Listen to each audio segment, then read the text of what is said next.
হয়, দেৰগাঁৱৰ এটা অতি ভিতৰুৱা দুৰ্গম অঞ্চলত আহি আমি বৰ্তমান সময়ত উপস্থিত হৈছোহি আৰু এই অঞ্চলটোৰ নাম হৈছে উত্তৰ দলিজলীয়া গাঁও।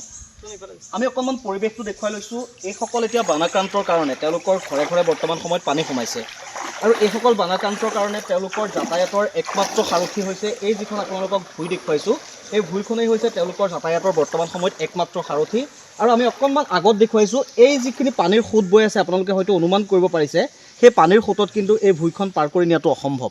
আৰু এনেদৰেই এই অঞ্চলটোৰ পৰা আমি ভিতৰলৈ যাবলৈ আচলতে এই মুহূৰ্তত সাহস গোটাব পৰা নাই, কাৰণ ইয়াত এখন নাৱৰ ব্যৱস্থা নাই। আৰু ইয়াৰ পৰা আপুনি যদি ভিতৰলৈ যায়, প্ৰায় বহুকেইটা পৰিয়াল আছে, প্ৰায় 200ৰো অধিক পৰিয়াল এই অঞ্চলটোত বসবাস কৰে, তেওঁলোকৰ মুখেৰে গম পাইছোঁ। আৰু এই পৰিয়ালখিনিৰ কাৰণে কিন্তু বৰ্তমান সময়লৈকে এটুপি বিশুদ্ধ খোৱা পানী, এসাঁজ খাদ্যৰ ব্যৱস্থা হোৱা নাই। কেনেকুৱা এটা পৰিৱেশত তেওঁলোকে দিন কটাব লগা হৈছে। গেলাবিলৰ পানী যেতিয়াই বৃদ্ধি হ'ল, গেলাবিলৰ পানী বৃদ্ধি হোৱাৰ পাছত তেওঁলোকৰ এটা বৰ্ণনা কৰিব নোৱাৰা এটা পৰিৱেশৰ সৃষ্টি হৈছে। এইসকল আমি ৰাইজক দেখুৱাইছোঁ। এগৰাকী আইতা, এজন ককা লাখুটিডাল লৈ তেওঁলোক এনেদৰে ৰৈ আছে। এইসকল কণ কণ ছাত্ৰ ছাত্ৰী, তেওঁলোকে কোনোবাই যদি ক্লাছ 8ত পঢ়ি আছে, কোনোবাই এইবাৰ মেট্ৰিক পাছ কৰিছে, তেওঁলোকৰ স্কুল কলেজ যোৱাৰ কাৰণে কোনো ধৰণৰ সুবিধা নাই। আৰু এনেদৰে আচলতে বৰ্ণনা কৰিব নোৱাৰা এটা পৰিৱেশৰ সৃষ্টি হৈছে। আৰু এই সময়ছোৱাত তেওঁলোকক কিন্তু চৰকাৰখনে যি ধৰণে পৰ্যাপ্ত পৰিমাণে খাদ্য সম্ভাৰ যোগাৰ ধৰিব লাগিছিল, এটুপি বিশুদ্ধ খোৱা পানী যোগাৰ ধৰিব লাগিছিল, সেইখিনিৰ পৰা কিন্তু এক প্ৰকাৰে তেওঁলোকে সকলোৰ পৰাই বৰ্তমান সময়ত বঞ্চিত হৈছে। আমি এই পৰিৱেশ দেখুৱাইছোঁ আচলতে আপোনালোকক। এটা বুজাব নোৱাৰা পৰিৱেশৰ বৰ্তমান সময়ত সৃষ্টি হৈছে। তেওঁলোকৰ খেতিপথাৰ, তেওঁলোকৰ পশুধন সকলো বৰ্তমান সময়ত পানীৰ তলত ডুব গৈছে। একো নাই আচলতে তেওঁলোকৰ ওচৰত, কি কৰিব, ক'ত যাব, এনেকুৱা এটা অৱস্থাৰ সৃষ্টি হৈছে। কাক ক'ব, তেনেকুৱা এটা অৱস্থাৰ সৃষ্টি হৈছে, কাৰণ তেওঁলোকৰ কথা শুনিবলৈ বৰ্তমান সময়ত কোনো নাই। মই অকণমান কথা পাতিম, ইয়াৰে স্থানীয় ব্যক্তিসকল আছে। মই আইতাৰ ওচৰলৈকে আহিছোঁ। আপোনালোকৰ পানী সোমোৱা কেইদিন হ'ল? আজি 5 দিন হ'ল। 5 দিন পানী সোমোৱাৰ পাছত আপোনালোকে খোৱা পানীৰ পৰা ধৰি পেলাই কিবা কিবি এনেধৰণৰ বস্তু পাইছেনে এতিয়ালৈকে? বস্তু এতিয়ালৈকে পোৱা নাই, এনেকৈ খোৱা পানী একো পোৱা নাই, আজিহে পানীয়ে পাইছোঁ। হয়, এইটোতো আমাৰ ফালৰ পৰা আনিছোঁ বাৰু, পানীৰ বটল। আপোনালোকৰ এইখিনি বস্তু একো নহয় আচলতে। এনেই চৰকাৰৰ ফালৰ পৰা কিবা সুবিধা পাইছে নেকি আপোনালোকে? চৰকাৰৰ সুবিধা নাই পোৱা। হয়, একোৱেই সুবিধা পোৱা নাই। একোৱেই সুবিধা পোৱা নাই। ককা, আপোনালোকৰ এই অঞ্চলটোত বৰ বেয়া ধৰণে পানী হৈছে আচলতে, আৰু দেৰগাঁৱৰ পৰা বহু ভিতৰুৱা এটা অঞ্চল। আপোনালোকক সহায় সহযোগ কিবা তেনেকুৱা কৰিছে নেকি? কোনো সহায় সহযোগ একো পোৱা নাই। একো পোৱা নাই? হয়, আপোনাৰ কিমানমান বয়স হৈছে? মোৰ 60ৰ ওপৰত গ'ল। 60ৰ ওপৰত গ'ল ন? আপোনালোকে এনেকুৱা পানী দেখিছে নেকি আগতে? এনেকুৱা পানী হৈছে আপোনালোকৰ? হৈছে, আগতো হৈছে, কিন্তু এইবাৰ যিটো পানী হৈছে এটা ভয়াৱহ পৰিস্থিতিৰ সৃষ্টি হৈছে, নহয়? সৃষ্টি হৈছে। হয় হয়। আপুনি জাৰটো লৈ পেলাই ক'ত যাম বুলি ভাবিছে? এই ল'ৰাক পানী দিব। ক'ৰ পৰা পানী দিব সেয়া? ঘৰৰ পানী। মানে এইখিনি পানী ফিল্টাৰ কৰি খাইছে বুলি কৈছে একাংশই, তেনেকুৱা নেকি কথাখিনি? ফিল্টাৰ কৰি খুৱাইছোঁ আৰু। হয় নেকি? অঁ, এইখিনি পানী? এইখিনি পানী ফিল্টাৰ কৰি খুৱাইছে? বাইদেউ, কি ক'ব আচলতে? বৰ বুজাব নোৱাৰা পৰিৱেশ। আপোনালোকে কৈ আছে এইখিনি পানীকে ফিল্টাৰ কৰি খাইছে, ইয়াৰ কাৰণে সম্ভৱ কোনোবাখিনি বাৰু? ইয়াতো সম্পূৰ্ণৰূপে অশুদ্ধ, কাৰণ কেলৈ ইয়াত অনেক বীজাণু আহিছে, হয় নহয়? এতিয়া সেই বীজাণু পানী খাই এতিয়া হয়তো পানী হৈ যোৱাৰ পিছত আমাৰ নানা ধৰণৰ বেমাৰ আজাৰ হ'ব। আৰু তাৰ উপৰিও এতিয়া আমাৰ গাঁওবুঢ়া আহিব লাগে, আমাৰ ঘৰে ঘৰে তেওঁলোক আহিব লাগে। আমি কি বিপদত আছোঁ, আমি কি সমস্যাৰ মাজত আছোঁ, আমাৰ সমস্যাখিনি তেওঁলোকে আমাৰ ওপৰৰ বিষয়ববীয়াসকলক জনাব লাগে। আজিলৈকে গাঁওবুঢ়া নাই অহা। গাঁওবুঢ়াক ফোন কৰিলে কয় কি পানী বেছি, কাপোৰ তিতি যাব, নোৱাৰিম যাব। এতিয়া ভাবকচোন, আমিতো তেনেকেই আছোঁ, আমাৰ সৰু ল'ৰা ছোৱালীও তেনেকেই আছে। এতিয়া এই অঞ্চলটোত আপোনাৰ একাঠু পৰ্যন্ত পানী হৈছে? একাঠু মানে এইডোখৰত নোৱাৰি, ইয়াত কাপোৰ নৰয়। এইডোখৰত আমাৰ মহিলাসকলৰ বাবে বিশেষকৈ এইডোখৰত নোৱাৰি, মানে আমি পানীৰ সোঁত বৈ আছে? সোঁত বৈ আছে, কিনাৰতে পুখুৰী আছে, পুখুৰীলৈ মানে ঠেলি নিব আপোনাক যদি যাবলৈ। হয় হয় হয়। তেনেকুৱা আপুনি কি আহ্বান জনাব? চৰকাৰ এখন আছে, আপোনালোকে ভোট দিছে, ভোট দি জিকাইছে, জেগা সমষ্টি এগৰাকী বিধায়ক আছে। কি বুলি ক'ম, আমি ৰাস্তাটোৰ কাৰণে গৈ গৈ আমনি লাগি গৈছে। আমাৰ বাৰিষা যেতিয়া হয় তেতিয়া ল'ৰা ছোৱালী স্কুল যাব নোৱাৰে। হয়, এতিয়া কোনোৱে চৰকাৰীত পঢ়ুৱাইছে, কোনোৱে সামৰ্থ্য অনুযায়ী ধৰক অকণমান উন্নত শিক্ষাৰ বাবে প্ৰাইভেটত পঢ়ুৱাইছে, কিন্তু প্ৰাইভেটৰ মাচুলটোতো ক্ষতি কৰিলেও দিব লাগিব। কিন্তু বাৰিষা হোৱাৰ লগে লগে ইয়াত আপুনি ল'ৰা ছোৱালী স্কুল যাব নোৱাৰে। এনেকুৱা এটা পৰিস্থিতি হয়। আমি হাৰ মানি গৈছোঁ। আমি কিমান কাগজ দিছোঁ ঠিকান নাই। চব মানে আমি এতিয়া এনেকুৱা দেখিছোঁ, 5 ঘৰমান মানুহ যদি দীঘলীয়া পদূলি বাটত থাকে তেওঁলোককো ইটা দুচপা দি সহায় কৰিছে চৰকাৰে, হয় নহয়? কিন্তু আমাৰ এইডোখৰহে পকীকৰণ হোৱা ব্যৱস্থাটো নাই, কিয় বাৰু?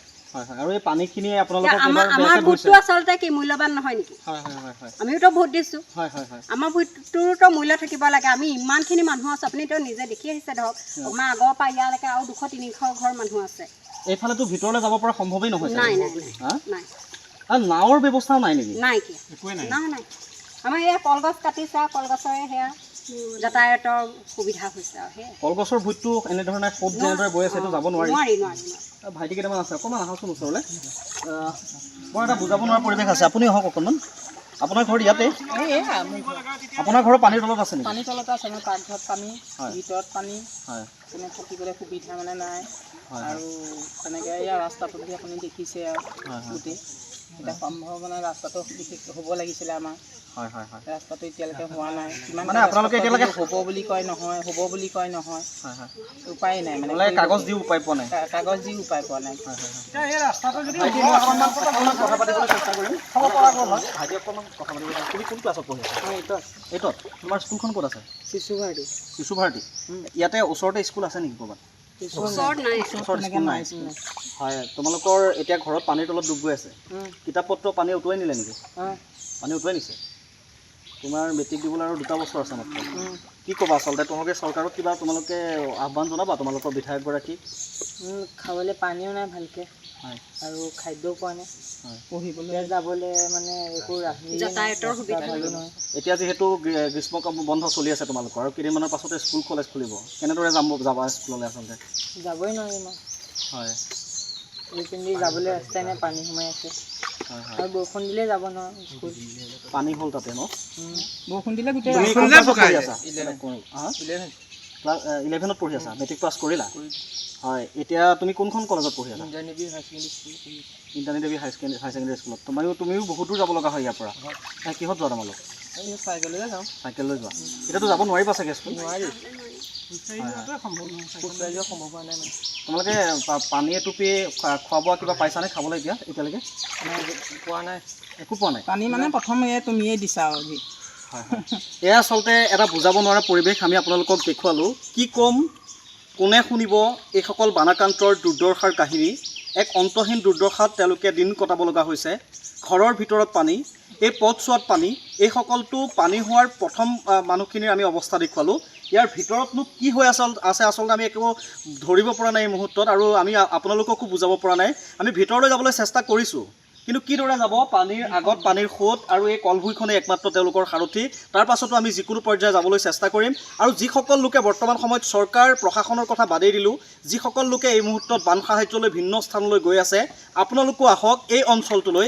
এই অঞ্চলটোৰ ৰাইজৰ আপোনালোকে দুৰ্ভোগ দেখি পেলাই আচলতে আপোনালোকৰ মন সেমেকি উঠিব। আপোনালোকো আহক এই যিখন উত্তৰ দলিজলীয়া গাঁৱলৈ, হৰিজন বস্তি গাঁৱলৈ, আৰু ইয়াতে আহি পেলাই আপোনালোকে এইসকল লোকক অকণমান সহায় কৰক। আৰু এইসকল খিলঞ্জীয়া লোকে কেনেদৰে বসবাস কৰিছে আপোনালোকে চাওক। তেওঁলোকৰ খেতিডৰা পানীৰ তলত, তেওঁলোকৰ ঘৰ পানীৰ তলত, তেওঁলোকে ঘৰৰ ভিতৰত সোমাব পৰা নাই, তেওঁলোকে আশ্ৰয় শিবিৰত আশ্ৰয় ল'ব লগা হৈছে আৰু এনেদৰে পানীৰ মাজত দিন কটাব লগা হৈছে। সাপ পোক পতংগৰ পৰা ধৰি পেলাই তেওঁলোক সকলো বিপদৰ সন্মুখীন হৈছে। আৰু এই সময়ছোৱাত তেওঁলোকক এষাৰি আপোনালোকে যিসকল সুহৃদয়বান লোক আছে সেইসকল আহক আৰু এষাৰি সহায়ৰ মাত মাতক। এই মুহূৰ্তত আপোনালোকক সেয়াই আহ্বান। আৰু চৰকাৰ আৰু প্ৰশাসনে এই মুহূৰ্তত এইসকল ৰাইজক চকু মেলি চাওক। আৰু তেওঁলোকে বাৰম্বাৰ কৈ আহিছে ইয়াৰ এই পানীৰ তলত এটা ৰাস্তা আছে, এই ৰাস্তাটোৰ কাৰণে তেওঁলোকে বহুবাৰ কাকতি মিনতি কৰিছে, কাটৰ আহ্বান জনাইছে, আৰু তেওঁলোকৰ কিন্তু এই আহ্বানৰ প্ৰতি অকণমানো গুৰুত্ব দিবলৈ সময় হোৱা নাই। দেৰগাঁও